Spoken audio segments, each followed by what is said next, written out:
Hello there, I'm here with your report on immigration today from Mr. Haar's newsroom. Peter Palazzolo, Scott McGuiness, and I will be giving you a report on illegal immigration. It will have facts on illegal immigration, what our president is trying to do about illegal immigration, along with a history of illegal immigration and a plan on what we think should be done. Illegal immigration is the act of people coming into the U.S. by crossing the border illegally or having a work visa and then overstaying your work visa, which is an illegal action.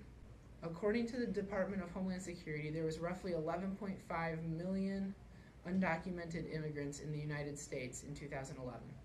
That equates to roughly 1 in 4 immigrants being here illegally. There's an idea among Americans that illegal immigrants only come from Mexico and Central America, which is wrong. Only 71% of our illegal immigrants are coming from those areas.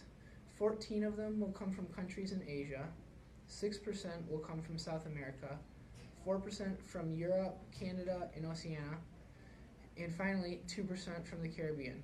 Immigration is an issue that many Americans are very concerned about. Among the people, immigration is the 4th most mentioned issue among Americans. According to a poll conducted by Gallup, immigration ranked 20th out of 27 issues for % of Americans that are satisfied with the job our country is doing, with only 33% of those Americans being satisfied with what our country is doing about immigration. In 2010, the average illegal immigrant household was given $24,721 in financial aid from the government, but only paid $10,334 in taxes on average.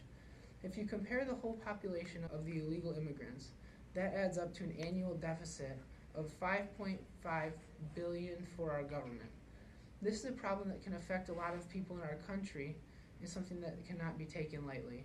Now over to Scott with some on-the-scene reporting.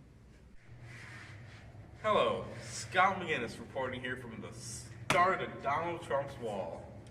Illegal immigration has been a big problem in this country ever since we founded this country. We have an estimated 11.5 million undocumented immigrants in this country. That is an insane amount of people considering all the people that could just walk right across the border.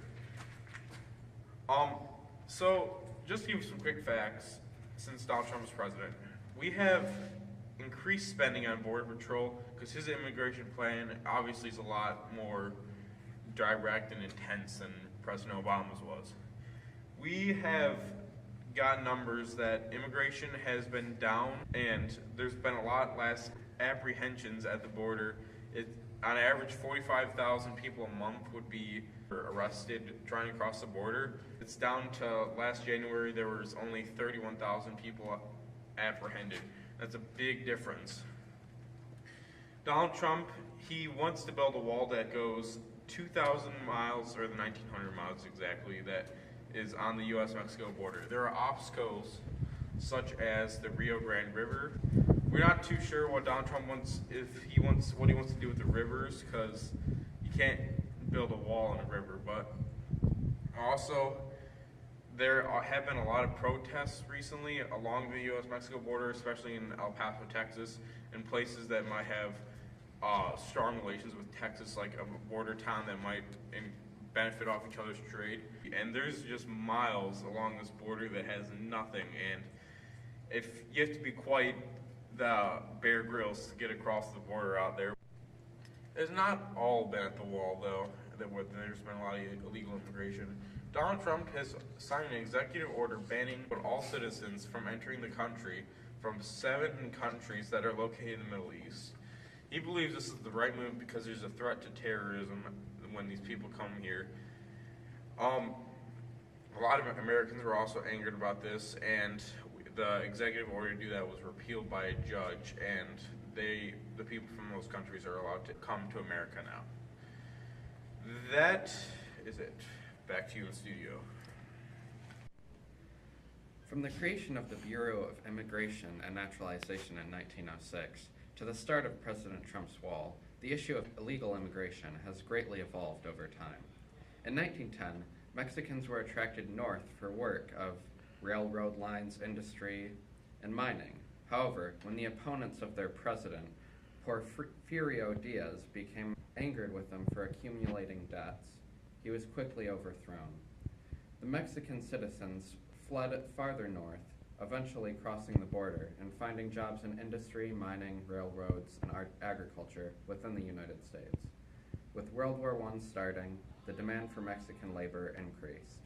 In 1913, the Bureau of Immigration and Naturalization was moved to the Department of Labor.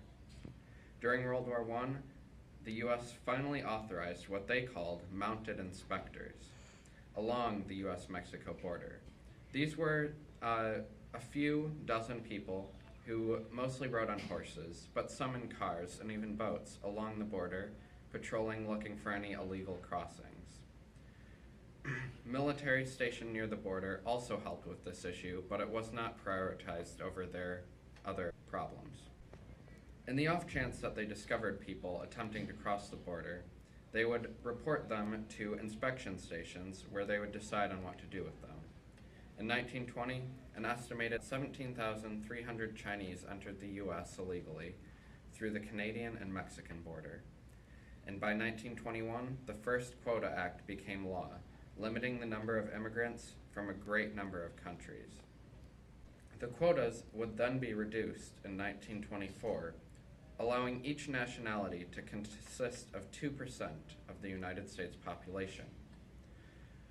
The Border Patrol that we hear of today was also established in 1924 and quickly expanded their group from around 40 people to 450 officers. By 1927, however, the U.S. Labor Secretary estimated that over 1 million illegal Mexicans were in our country. In 1936, the U.S. started to hunt down and deport these illegal immigrants under the order of the Repatriation Act. Even under these efforts, a 1980 census estimated that about 2 to 4 illegal citizens within the United States were here, half of them being from Mexico. By 2000, some members of the labor union started to support the idea of amnesty for illegal immigrants. After 9/11, the attacks prompted the U.S. to increase border patrol and military spending.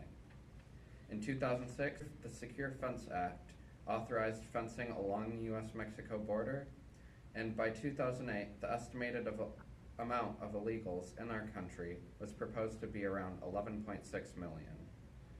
Within President Obama's second term, he signed an executive order to prevent the deportation of millions of immigrants and granted amnesty to the ones still within our country. Thank you for watching.